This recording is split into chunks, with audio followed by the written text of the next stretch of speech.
Olá, tudo bem? A TV Conexões está aqui no município de Una, aproximadamente a 480 quilômetros de Salvador, e nós vamos conversar aqui com Yoshi Ikuta.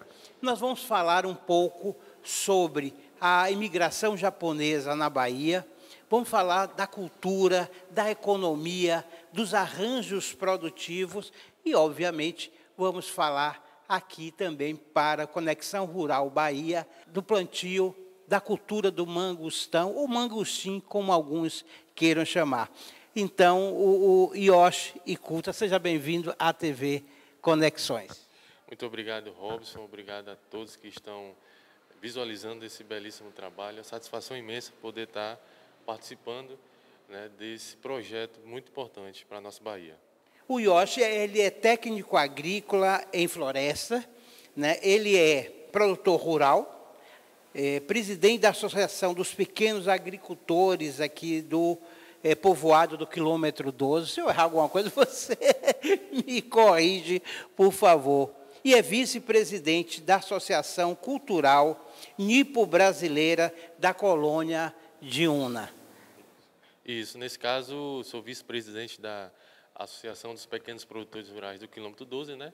E também vice-presidente da, como você mencionou, Robson, vice-presidente da Associação Cultural Nipo Brasileira da colônia de Una, que é uma associação em que os imigrantes japoneses, ao chegarem aqui, né, formaram, inicialmente de forma informal, né, porque naquela época era bastante complexo as coisas, e eles se reuniam para justamente tratar como se ia levar as ações de povoamento, né, e de desbravamento das terras aqui em Una. Yoshi, mais ou menos em que época a vinda dos japoneses formando colônias aqui para a Bahia? Então, entre 1953 e 1962 foram criadas, foi quando eles chegaram, né, aqui em território baiano, e foram criadas iniciais 3 colônias de imigrantes japoneses, né, através do projeto de integração de colonização, né, o PIC, né. E a primeira colônia de imigrantes japoneses do Nordeste foi criada aqui em Una, né. Foi a primeira, foi onde chegaram, e logo em seguida foi em Tuberá e depois Mata de São João. Vamos falar de intencionalidade. Quais são as intencionalidades? E vamos falar de cultura, de economia. Ótimo, então. A principal intenção da vinda dos imigrantes japoneses era justamente um acordo de cooperação, né, entre o governo brasileiro e o governo japonês para desbravar terras, né, e torná-las produtivas, né. Então foi feito esse acordo que o governo, através do projeto de integração de colonização, demarcou algumas terras, né. E aí, em contrapartida, os imigrantes trabalhariam nessa terra, tornariam produtivas, e uma porcentagem da sua produção iria para o governo, seria como um abatimento, né, um pagamento da sua terra. E com isso, aceitaram essa proposta, vieram para a Una, né, escolheram o sul da Bahia, né. Havia, se não me falha a memória, 3 estados que disponibilizaram, e um deles foi a Bahia, aqui em Una, e escolheram a Bahia principalmente por estar boa parte do sul, né, nosso sul da Bahia ter o litoral, né, então fizeram essa assimilação com também o Japão. E aí se identificaram e vieram para Una, né, inicialmente Una, que foi a primeira colônia do Nordeste, e a partir daí começaram o desbravamento aqui em Una. Depois de algum tempo, né, alguns imigrantes foram para Ituberá, formaram a segunda colônia de imigrantes lá, e logo em seguida a terceira colônia de imigrantes em Mata de São João, e assim foi dando início ao processo de colonização de imigrantes japoneses aqui no sul da Bahia. Então ficou claro que foi uma escolha, né, da Bahia e aqui em Una por questões climáticas ou por estar próximo ao mar, como você mesmo disse, mas tem um referencial aí das intencionalidades econômicas do plantio, da agricultura. Fala um pouquinho nisso, da diversidade da cultura e hoje como é que está essa colônia em termos de ciclos produtivos. Ótimo, então. Vamos contextualizar um pouco, né? Antes deles virem, há alguns relatos, principalmente no livro Em Memória do Dr. Renato Martins, né? Ele que foi um pioneiro, né, da colonização aqui em Una, né? Que contribuiu bastante com a formação do nosso município, principalmente do distrito de Colônia de Una. Então, os imigrantes, antes de virem para cá, eles viam muita propaganda do Brasil a respeito das terras agricultáveis, né? Terras férteis, chuvas bem distribuídas. Então, chamou a atenção, principalmente no sul da Bahia, né? Então, chamou a atenção deles. E, ao eles terem essa oportunidade de vir, logicamente que eles escolheram o sul da Bahia por conta da propaganda. Porém, quando chegaram aqui, foi totalmente diferente, né? As terras não eram tão férteis porque eram terras virgens, né? Precisavam ser desbravadas, e também a questão do acesso, tanto da logística para transporte, também para se ter acesso a insumos, né? Por exemplo, produtos de irrigação, era bastante complexo, eles tinham que ir para Salvador, então foi muito difícil inicialmente, né? Alguns desistiram por conta dessa dificuldade, mas foram poucos, mas a maioria permaneceu, tiveram essa persistência, né? Tiveram essa fé em acreditar que ali iria se tornar produtivo, e como tornou, né? Hoje nós temos uma diversidade de cultura agrícola no nosso município, né? Que isso nos torna um município visível, né? Em questão de produção, justamente com a contribuição também dos imigrantes japoneses, né? Hoje nós temos o mangostim, né? E diversas outras, né? Cacau, graviola, cupuaçu, café, pimenta do reino, por aí se vai, uma vasta extensão de cultura agrícola, né? E se tratando do mangostim, que o pessoal conhece como mangostão, ele foi iniciado o plantio em 1930, né? Na estação de Água Preta, em Uruçuca, né? Foi na antiga Ematé, EMARC, na verdade, me perdoe, EMARC, foi introduzido lá algumas plantas para estudos, né? E logo depois de lá foi iniciado plantios para produção e comercialização aqui em nosso município, mais precisamente no distrito de Colônia de Una, né? Que um dos pioneiros no início dos plantios para comercialização foi Susumu Kamoshida, era engenheiro agrônomo, tinha essa inspiração pela agricultura, essa paixão, né? E foi um dos pioneiros que logo em seguida foi compartilhando com os outros imigrantes, que formou essa cadeia do mangostim em nosso município. Hoje, nosso município ele é o maior produtor de mangostim da Bahia, né? E é uma cultura que atravessa gerações, né? Iniciou, e se tratando da minha família, iniciou com meu avô, né? Seu Eduardo Ikuta, né? Que faleceu, depois passou para o meu pai, Jorge Ikuta, e hoje eu estou contribuindo também com o legado dessa cultura, né? Que foi iniciada aqui em nosso município pelos imigrantes japoneses, né? Então, fora isso, outras culturas também que foram iniciadas aqui, porque antes era só seringa, né? Início da implantação do cacau. Então, com a vinda dos japoneses, contribuiu também com a diversificação das culturas agrícolas, né? Por exemplo, a questão de hortaliças, a questão também, os primeiros plantios de pimenta do reino, de café, né? E a partir daí foram iniciando esse processo de diversificação da cultura agrícola em nosso município, que hoje, né, em parceria com os nativos e também com outros imigrantes, né, belgas, né, e vários outros imigrantes que estão aqui no nosso município, que contribuiu também com o avanço da agricultura no nosso município, né? Yoshi, antes de nós aprofundarmos essa questão da agrícola, eu queria perguntar, através aí dos antepassados da sua família, a adaptação cultural e ao longo do tempo e hoje dessa cultura japonesa trabalhada ali nas colônias, mas como é que está essa integração da cultura artística, gastronômica, essa integração com os nativos, como você mesmo fala, e hoje na contemporaneidade?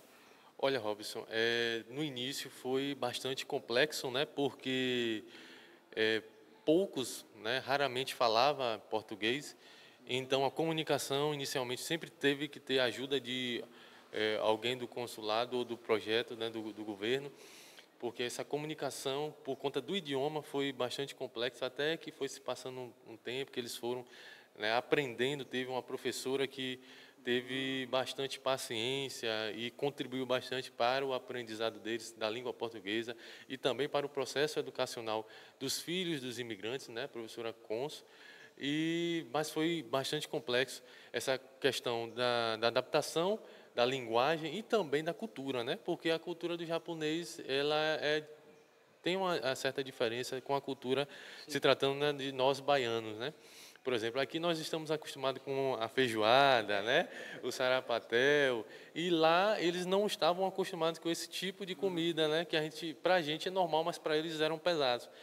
Mas com o passar do tempo eles foram se acostumando, assim também como os nativos que se aproximavam dos imigrantes também foram se acostumando com a forma da culinária dos japoneses, né? Até porque com a vinda deles para o nosso município, eles trouxeram algumas ações da agricultura que eles desenvolviam lá no Japão, né? Adaptaram aqui ao Brasil, né? Ao distrito de Colônia de Una, e os nativos, ao longo do tempo, do período que eles estavam convivendo, né, com os imigrantes, foram se adaptando, alguns foram implantando também, né? Então isso, lógico que no início, como eu mencionei, teve uma certa dificuldade, alguns tiveram resistência, mas ao longo do tempo eles foram se adaptando, foram cada vez mais se aproximando. Hoje, graças a Deus, nós temos uma boa convivência, né? Não só aqui no nosso município, mas na região.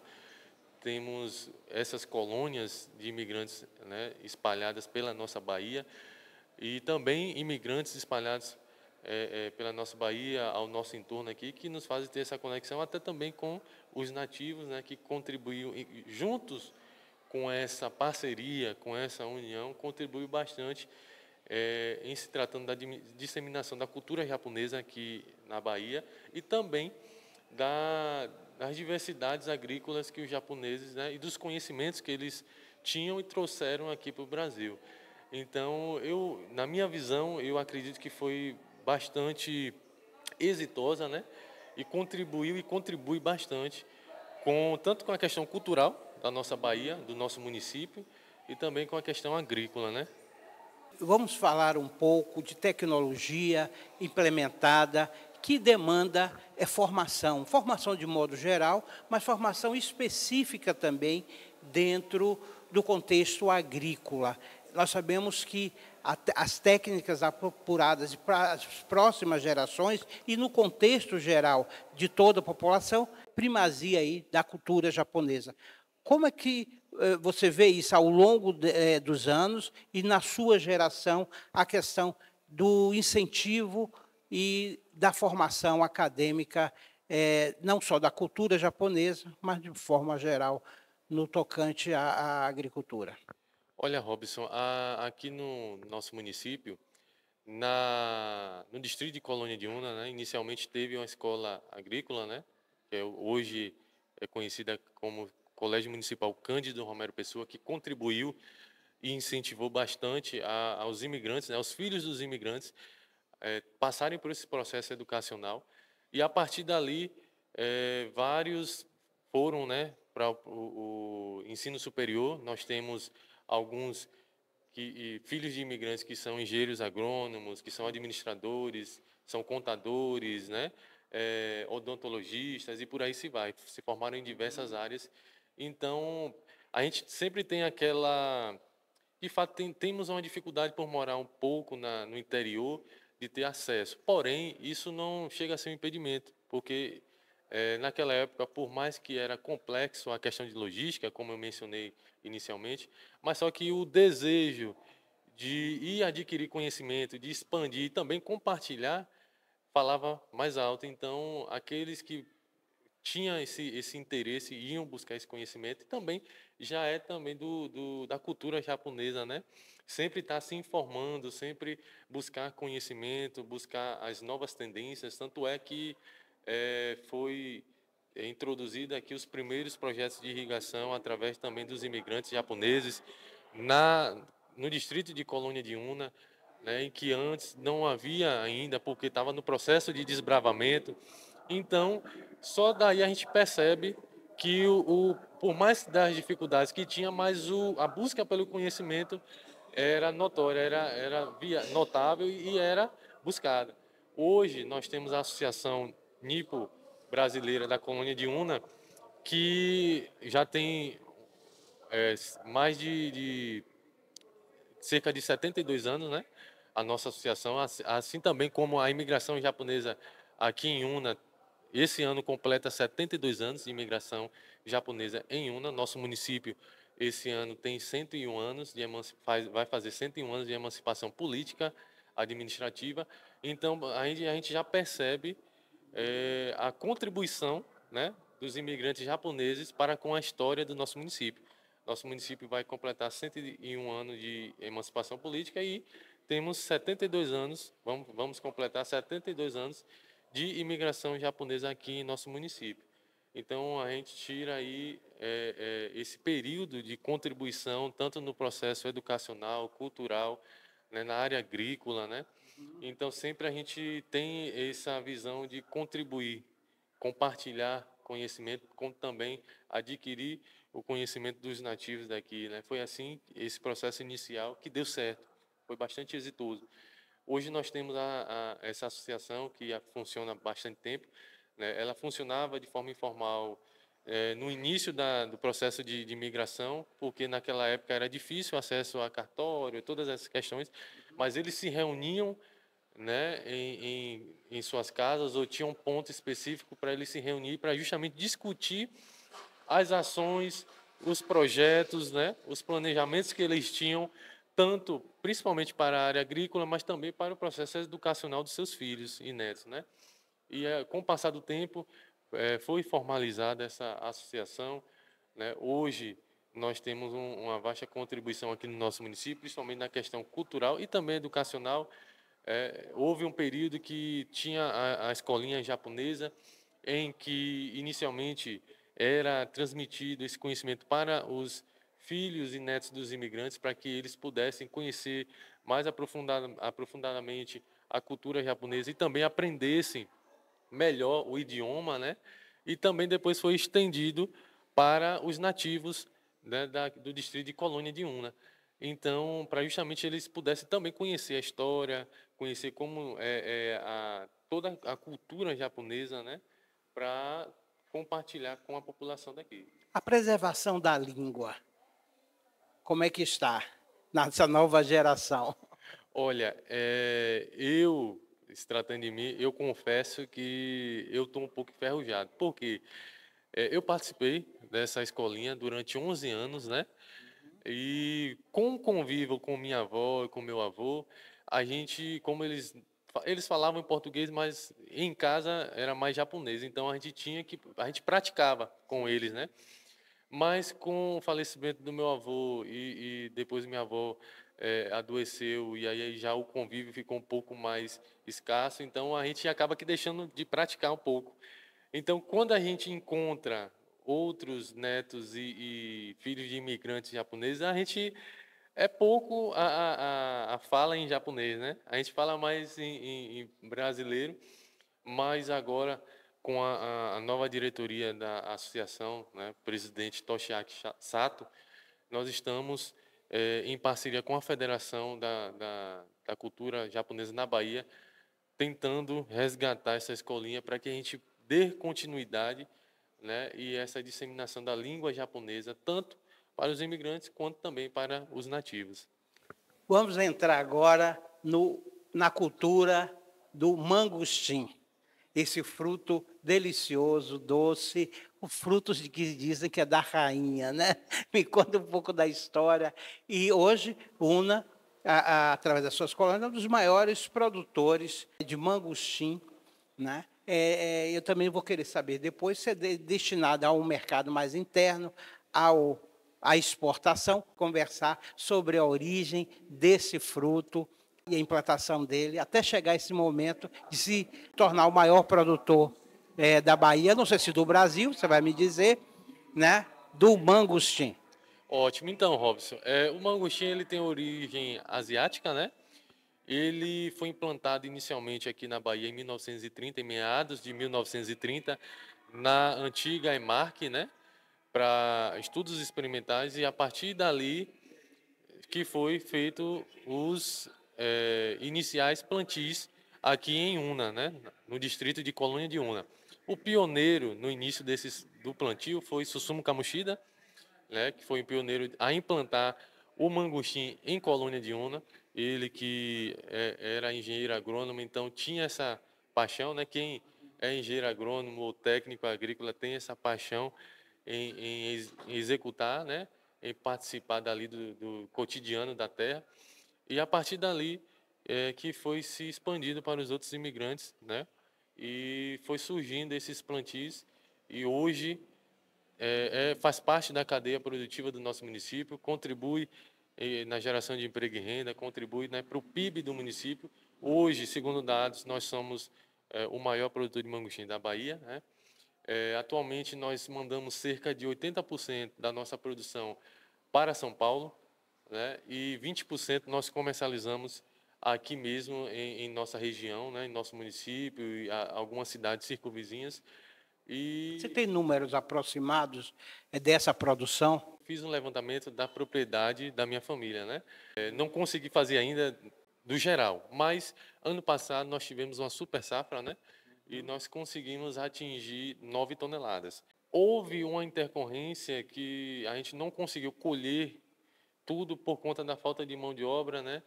Porque colidiu, nossa super safra colidiu também com a safra do café, então houve essa disputa de mão de obra, mas conseguimos colher 9 toneladas lá na propriedade do meu pai. Mas eu acredito que se não houvesse essa colisão com a safra do café, nós conseguiríamos colher aí em torno de 15 a 16 toneladas, né? Então, mas assim, o mangostim, ele não tem um calendário produtivo igual o cacau. Ele é imprevisível. Nós não temos, em março vamos ter um temporão e lá para setembro, outubro vamos ter uma safra. Infelizmente, não, nós não temos esse calendário. Geralmente, quando nós temos a percepção de que vai haver uma produção, é quando ele faz a renovação de folha e logo em seguida faz o lançamento da floração. E aí, depois desse período da floração, que ele começa a fazer a formação do fruto. Aí nós temos, de acordo com a quantidade de formação de frutos, a gente consegue fazer uma percepção se vai ser um temporão ou se vai ser uma safra. Do momento que começa a floração ao momento do fruto maduro, pronto para colher, qual é esse tempo? Olha, da floração até a maturação da fruta em torno aí de 3 a 4 meses. Tudo vai depender do clima, né? Eu costumo dizer e brincar que o mangostim é um pouco presepeiro, porque se chover muito, influencia ou no atraso, né? Ou na questão da formação da fruta. E também, se fizer muito sol, ele faz com que a planta produza precocemente, ou também pode fazer com que ele atrase também um pouco. Mas ele se adaptou bem aqui na região sul, né? O clima tropical, e por isso que nos fez ter essa vantagem, né, na produção. Hoje, para além das colônias japonesas, há uma ampliação da cultura do mangostim por não japoneses, e isso é benéfico para a cultura e para que os baianos ou os brasileiros conheçam mais e se adequem ao gosto maravilhoso aqui desse fruto. Então, houve essa disseminação, né, da cultura do mangostim aqui na Bahia, né? Hoje tem a maioria de algumas cidades tem alguns pés, né? Plantios ainda são poucos, né? Mas sempre tem alguém no quintal de casa ou no sítio, até mesmo sua propriedade rural, que planta alguns pés para consumo, né? Mas a questão comercial, nós temos Ituberá, que também produz mangostim, né, e que tem plantio para produção comercial também. E hoje tem o Pará, né, que também produz, e algumas regiões que implantaram a cultura do mangostim, né, que é São Paulo, Minas, né, e certamente em breve iniciará também a colheita, que o mangostim ele leva de 7 a 10 anos para produzir, né? Então tem que ter muita perseverança, né? Muita paciência para esperar até a primeira produção, né? Me conte uma coisa para a gente fechar aqui essa matéria. Por que que a gente diz que é o fruto da rainha? Você me conhece um pouco dessa história? Me conte aí. Nos conte, né? Então, a rainha Elizabeth, ela provou, né, teve essa oportunidade de provar o mangostim, e ao provar, né, foi um negócio bem engraçado, né? Ao provar, ela percebeu aquele sabor delicado, aquele sabor agridoce do mangostim, e aí se encantou. Com esse encantamento, ela adicionou ao cardápio real, né? E a partir daí, nós, por questão estratégica de marketing, né, aproveitamos esse momento e colocamos como a fruta da rainha. Então, pegou. Hoje, o mangostim ele é conhecido como a fruta da rainha justamente por conta desse episódio. E, graças a Deus, deu certo. E a gente, hoje, o mangostim ele é conhecido, né, em várias cidades da nossa Bahia e também, principalmente em São Paulo, né, que grande parte da nossa produção é destinada para lá. Então, hoje, se você for no CEAGESP, né, de São Paulo, você vai procurar uma alta demanda de procura pelo mangostim de Una. Geralmente, eles, quando não lembram o nome, olha, eu quero o mangostim na caixinha azul, que é justamente a caixinha padronizada que nós mandamos para São Paulo, né? Fazemos a comercialização toda padronizada, é selecionada, feita a limpeza, é embalada devidamente, e nós encaminhamos para lá. E hoje, graças a Deus, nós temos esse comércio consolidado há anos, né? Há cerca de 40 anos, e que, se Deus permitir, vai perdurar por várias gerações. Obrigado, Josh. Muito obrigado. É uma satisfação imensa poder estar contribuindo com vocês, a TV Conexão, e é importante para que você, baiano ou brasileiro, saiba um pouco da história, né, do nosso município, da nossa cultura, do processo de imigração japonesa. E você já conhece o mangostim? Já experimentou esse fruto delicioso? Faça como a Rainha Elizabeth, conheça. E no próximo bloco, nós vamos diretamente da colônia lhe mostrar a cultura, o fruto e o plantio. Fique com a gente.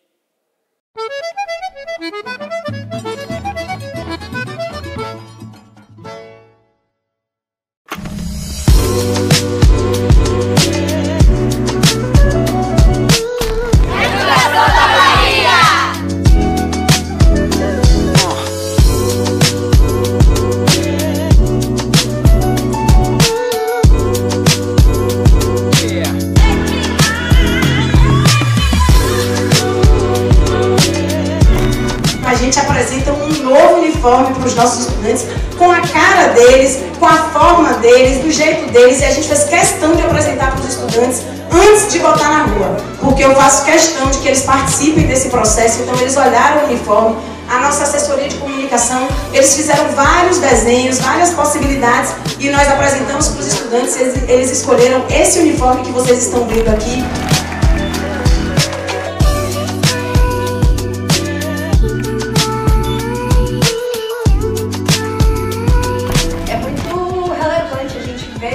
Agora a gente tem um fardamento, depois de 15 anos, né, de um mesmo fardamento, um fardamento que tem a nossa cara, um fardamento que está inovando junto com a educação, junto com o país, junto com a Bahia, né?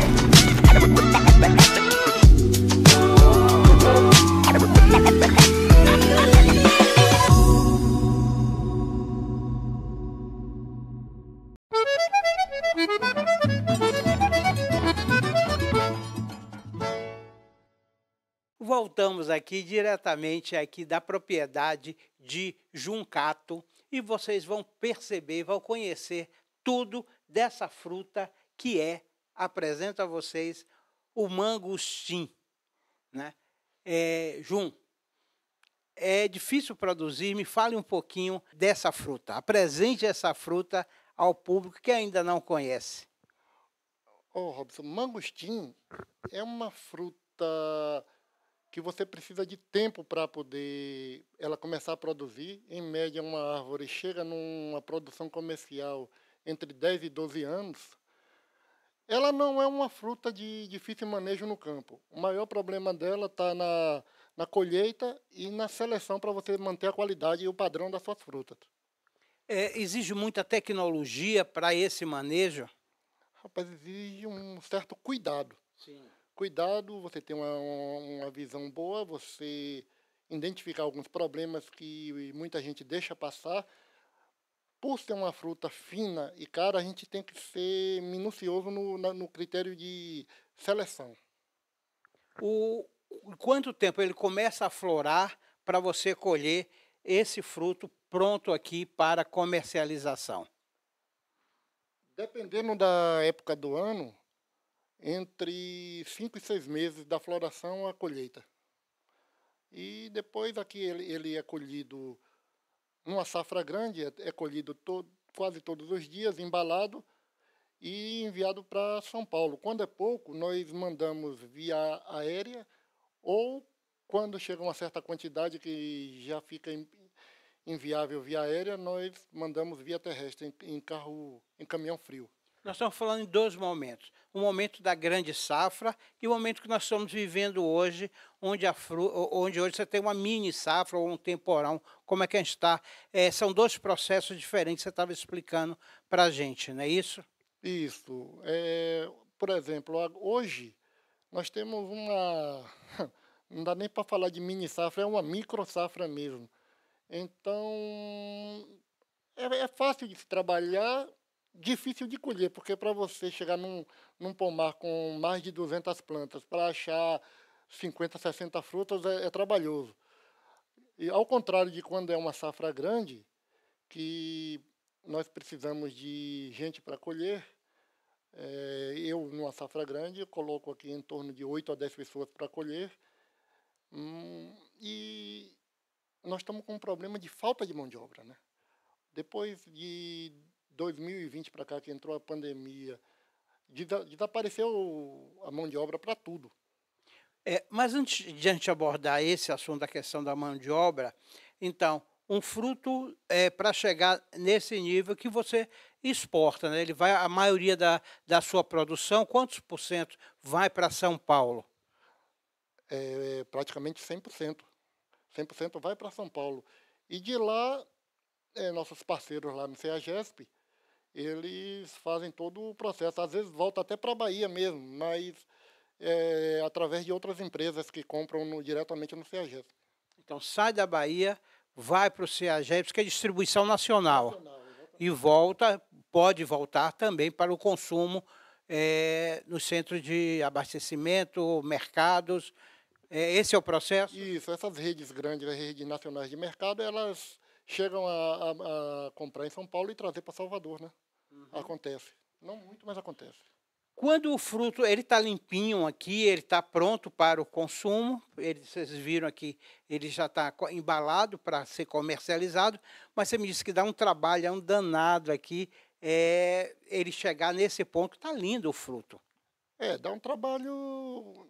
Nós temos que colher com cuidado, que ele não pode ser derrubado, nós não podemos pegar fruto do chão. Uhum.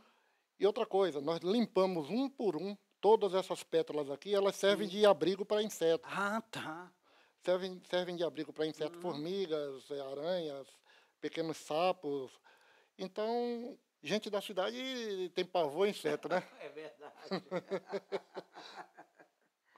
Mas, então, isso é todo um mecanismo para você entregar esse produto pronto para comercialização, para esse público desse fruto, que é um público mais refinado no sentido do gosto e do preço que ele chega ao consumidor. Tem alguma forma de baratear para que mais pessoas possam consumir? Na verdade, em uma safra grande, ele já está sendo um produto muito barato. Sim. Ele deve estar caro agora, porque nós não estamos mandando, nós estamos mandando o quê? 1% do que a gente mandaria numa safra grande. Então, está um produto caro hoje, mas quando você tem uma safra de verdade grande, ele se torna popular lá em São Paulo. O baiano, como é que está a sua percepção para o gosto do mangostim? Não, nós vendemos bastante aqui também. Já tem alguns compradores que vêm direto aqui, eles procuram sempre o que tem um preço mais em conta. E nós temos um problema que muita gente, por ser da região, às vezes não valoriza tanto. Sim. Mas tem a diferença também que aqui na região nós temos uma logística mais fácil, né? Isso que eu ia lhe perguntar, você tem dificuldades na logística para São Paulo, para abastecimento interno da Bahia, ou esse não é um problema? Não, nós não estamos tendo muito problema com logística, não. Porque quando é pouca coisa, até, sei lá, até mais ou menos uma tonelada e meia, nós conseguimos mandar de avião. E isso aí, de avião tem todo dia. Se não for época de pico nos aeroportos, não tem problema. E quando ultrapassa isso aí nós temos algumas empresas parceiras de logística que dificilmente falha. João, vamos mostrar o fruto para quem não conhece? Vamos abrir uma. Vamos.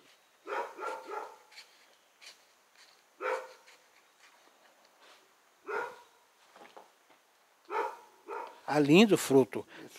Agora, didaticamente, para quem não conhece, o que é comestível? O que é comestível é essa massa branca, essa polpa. Isso. Quando o mangostim tem uma característicazinha,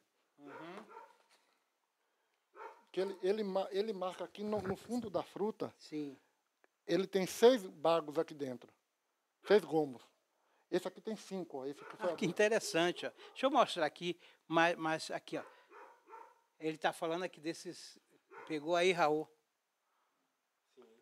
Aqui a quantidade de bagos que tem. Bagos que tem. E normalmente, quando no fundo, quando tem grande aqui, é onde tem uma semente. Ah, tá. Entendeu? Aqui, no caso desse aqui tem uma semente. E que serve para o plantio, né? Serve. Aí vai gerar novos frutos. E essa polpa vermelha, ela é descartada? Naturalmente é descartada assim, mas existem alguns estudos que estão dizendo que ela serve para algum tratamento médico. Eu ainda não sei exatamente o quê. Mas estão estudos ainda. Então, já me encomendaram, já me pediram dessas cascas aí, e quando a gente cortou alguns, a gente mandou para um laboratório aí, não sei para onde. Certo. E aquela que você abriu, é possível experimentar? Pode, sim. Então, como a gente sempre faz, vamos experimentar o fruto. Então, vamos experimentar, vamos ver. A ciência se aproveita o restante do fruto, né?